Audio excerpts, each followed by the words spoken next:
We need to talk about the coping behavior of excess levels of self-improvement to tell yourself that you're finally ready to go out there and date. Listen to me closely. You can do all the self-improvement that you want in the world. You can go make 10 million bucks a year. You can, have good style. You can get to 8% body fat. You can do all this stuff. You can go get another forearm sleeve and, whatever you want to do to increase your sex appeal.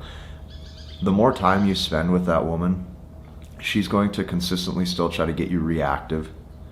See if she can get you to fall into behavior that leaves you less grounded. See if she can get you to react to small, subtle shifts, vocal nuances. All this stuff matters. Like, self-improvement is not like the way out in order to just make sure that your dating life is taken care of for the rest of your life, and that's not how it works. Now, listen closely.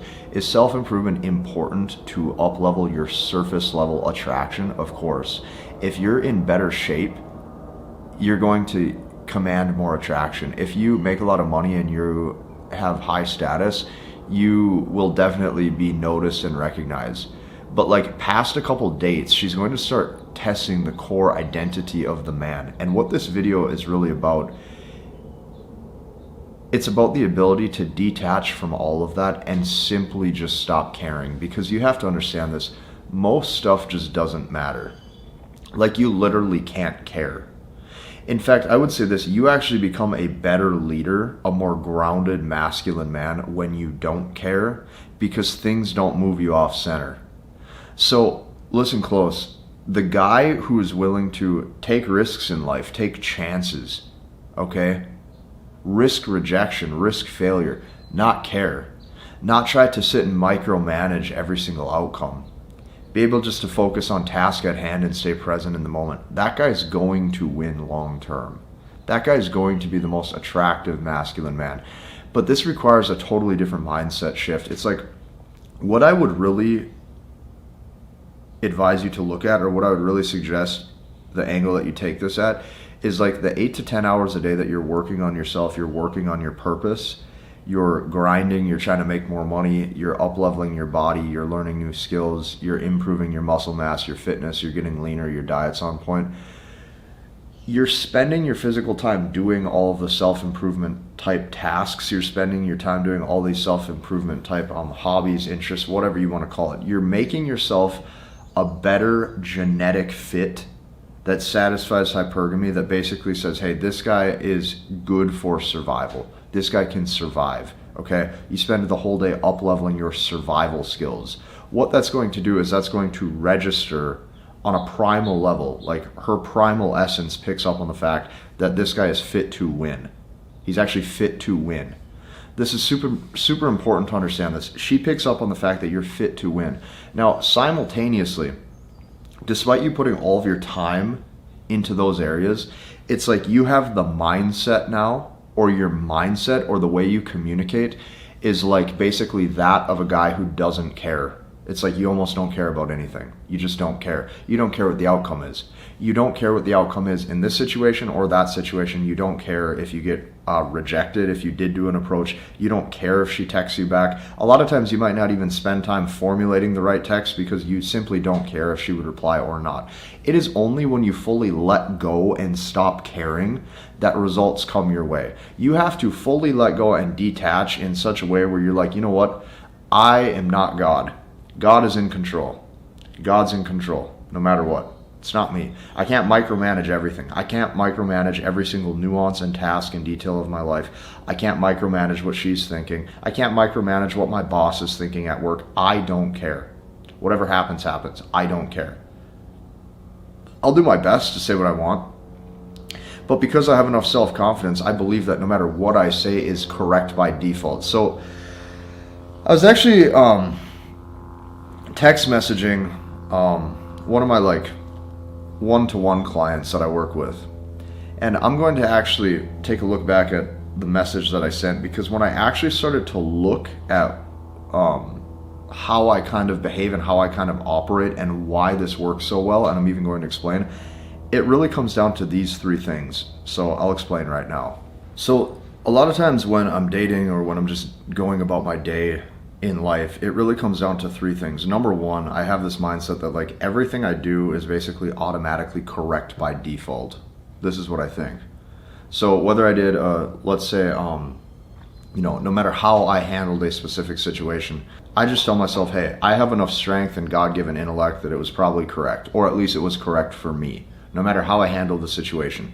So this right here automatically gets rid of the mindset that guys say. Even if you apply this to like how to do an approach, guys say, do I do a direct approach, an indirect approach? Like, do I do it this way? Do I try to build more rapport and comfort by finding similar interests the first 2 minutes? It just doesn't matter. Like when you finally stop caring, you just don't care anymore. And that's what's important. So the first thing is I just tell myself like everything I do is just automatically correct by default. And I think that signals a high level of masculinity. So that's number one. So that brings me to point number two. Why is it correct? Why is the thing that I did in that moment automatically correct? Well, number two, because I said so. Because I said so that it was correct for me. I gave myself the permission. So you will notice that if you have this mindset right here, you will probably have more, swag than most dudes. You'll probably have a better frame and confidence than most dudes, simply because you just think that at all times, no matter what you're doing, is correct. And then number three, the third point of how to actually navigate situations is basically like, well, number one, everything I do is automatically correct. Number two, because I said so. And then number three, I don't care what you think about that, because I'm going to do what I want to do and what I think will get the best result in that exact moment. That's basically how I make every single decision, okay? So I don't really care also how that's perceived. So notice, like, the whole point of this video is like the guy who is self-improving every day, but he still has this mindset of like a weaker, emasculated guy that's constantly finding out the best way to do things socially, so that way everybody likes him, or he fits in, or he is able to make sure he gets the result that he wants. It's like that guy is essentially just playing a game that's essentially designed for him to lose, because once again, that whole game of people pleasing, or hoping you do the right thing, hoping you can learn more, communication, learn more social skills. It's like, dude, if you've been alive for 15, 20, 30, 40 years, you've been alive on earth this whole time, you've been talking to people your whole life, you did just fine. Your communication's probably just fine. You know how to speak, you know how to survive.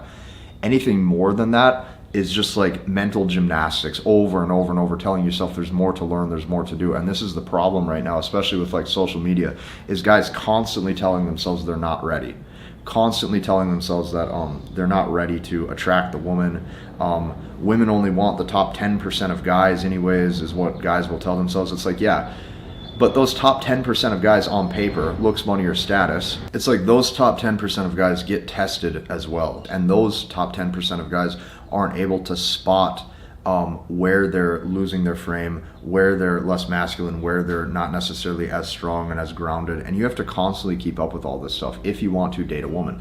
Now, another thing that you have to remember is like, you also have to ask yourself and analyze every situation and say, is this worth my time? Is this worth my time? Because you have to really look at this. The net ROI, return on investment, a lot of times of you being with a woman, what you're going to notice is that beyond just leisure, most of the women that you date are not going to want to provide you a lot of value inside of your own personal life. A lot of times they're going to want more time and more energy without necessarily doing anything to not only help aid your purpose and be integrated into your life where this is beneficial for both of you.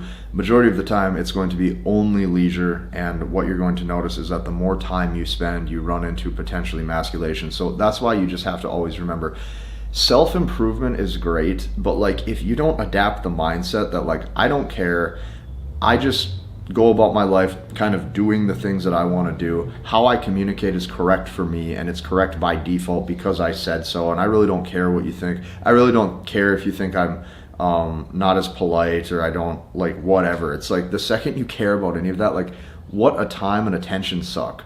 Okay, so this is what you have to understand. Right now, just taking action. Just go out and take action. I would even say this. A lot of times, if you really look at your life, the routines and the stuff that a guy does, a lot of times he might not even have interest in the things that he's doing. He's purely just doing these things and living his life to hopefully gain the status or the attraction or to fit in socially, to gain the approval from others, or to attract a specific woman. And that is a weak way to live. Look at everything that you do in your life and really ask and analyze if this is what you want to do and if this is how you want to live, and reevaluate and say, hey, this is who I am and this is what I want to do. And if you can do that, you're going to be miles ahead of all the other guys who refuse to do this. If you like this video, join us inside the community that I built so I can help you learn, understand, and master the language of women. If you just see the page that I made, okay, if you just see literally the page that I made, it's attached to this video, or it's attached in the description, the page, you're going to see so many guys getting results. Like, I don't even necessarily care if you join the community or not. At least what you got to do is you just got to see how many successes are on that page, because there are so many student successes on that page. Even when I look at it, I'm like, wow, that's amazing. And me, myself, I put all of those on there one by one. So like, I saw how well this system was working. When guys started copy pasting this process so I could help them learn, understand, and master the language of women, when they would integrate this into their dating life, they would get results quicker, and I would see amazing results. So at least just go and check out that page. Like, if you align with wanting the same results as some of the past students got, you need to join us inside of this. I really do believe in my heart of hearts that you'll love it. Hit the like button, comment, and subscribe, and we'll see you in the next one.